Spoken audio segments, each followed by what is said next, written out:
What's up, kids? Oh, hello, dear. We are back for another episode.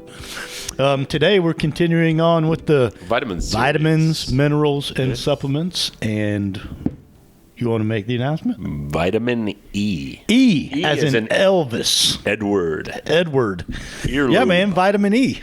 Yeah. So I've never paid much attention to this one. And, man, if there's a black sheep in the vitamin family, this is probably it. You know, it's... No one talks about it. No one talks about it, and there's a reason. It's actually one of the things that we pretty much... It's pretty rare when you have a deficiency in vitamin E. So it's not a problem, child. I'm curious to hear what you've learned, because I wouldn't say that it's rare, but there are certain people that definitely are deficient. Yes. Okay. Well, where do you want to start? So, first, I think we should point out that vitamin E, kind of like B, is a compound. Complex compound. That there's actually 3 separate vitamins within the vitamin E complex. I heard there were 8 compounds. Really? Yes. But go ahead. I don't want to steal your thunder. I'll give you my 3, and then you can add on. I didn't write them all down. Okay. Well, I've got alpha tocopherol. That's the number 1.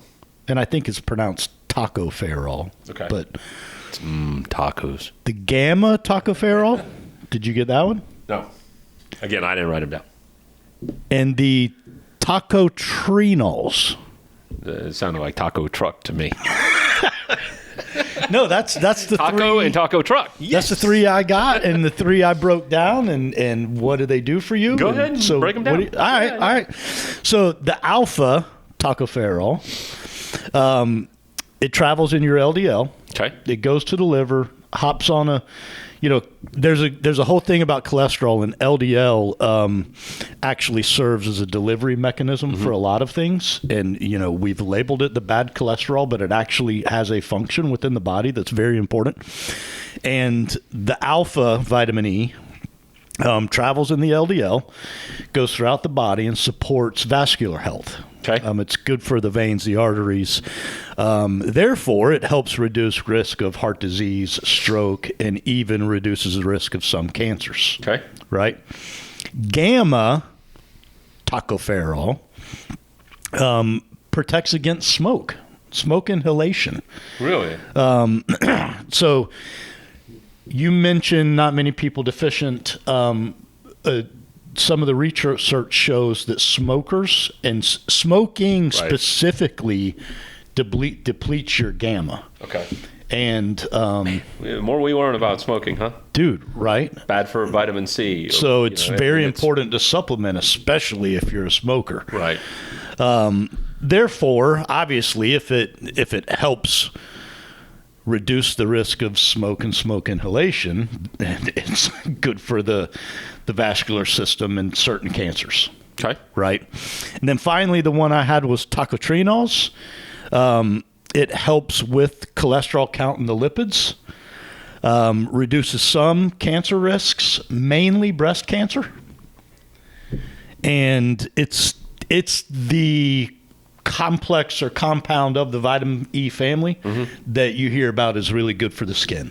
So what'd you learn about the deficiency? Like everything I read said this was rare in people, but again, you can't trust some of the tests that are out there. A lot of people are vitamins. Those tests say they're vitamin C and vitamin D fine, and in fact, they have severe deficiencies. Right.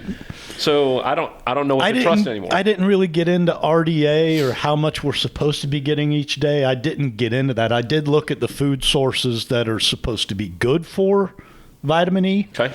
But I really don't know much about the deficiency levels and how much we should be taking. I think that's now you can overdose on supplemental vitamin E, and it's a bad thing. Okay. So like what happens? Like stroke. Oh. Yeah. So maybe it doesn't help prevent stroke.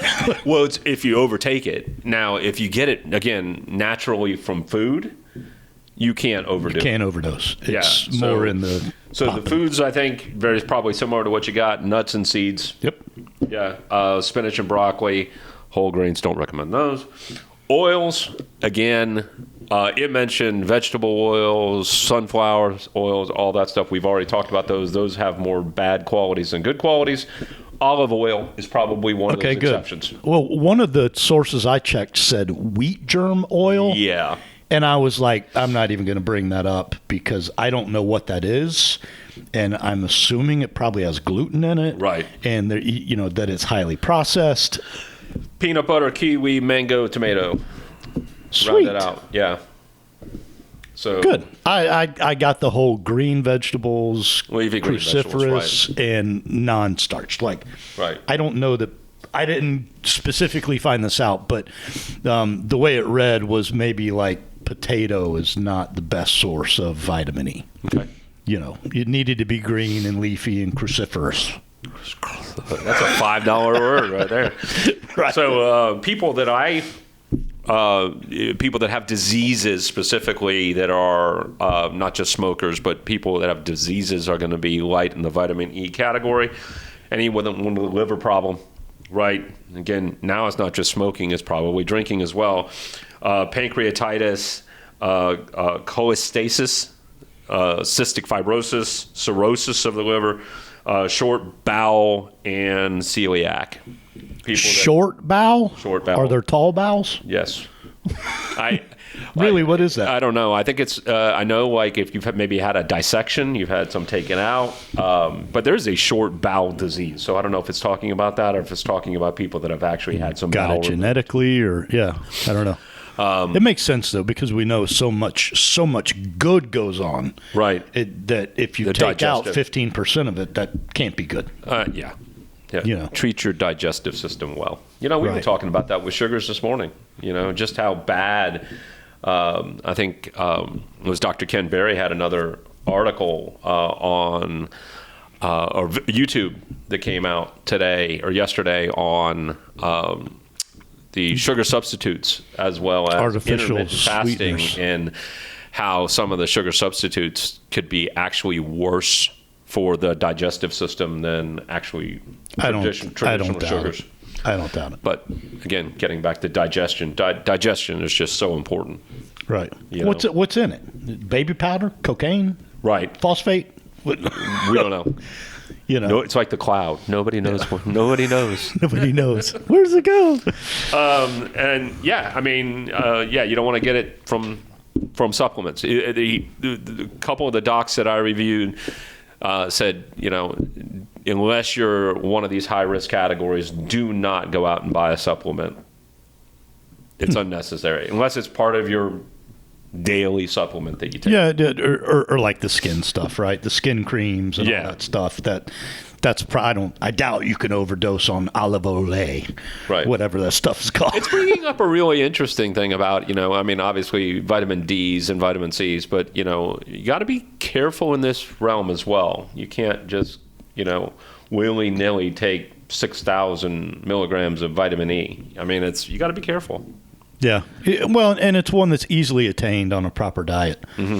If you're on a fast food diet, you might be light. Processed food diet, right. You're probably light. But Whole Foods, once again. Whole Foods, once again. Who knew, right?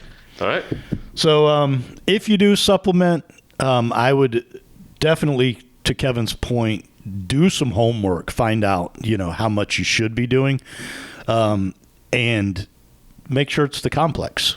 Because if you're just getting one of the 3 or 8 or however many there are, you might not be doing yourself any good. Yep. So, that's it. That's it. Questions, comments, concerns, hit us at snackcast@yes.fit. Stay moving. See ya.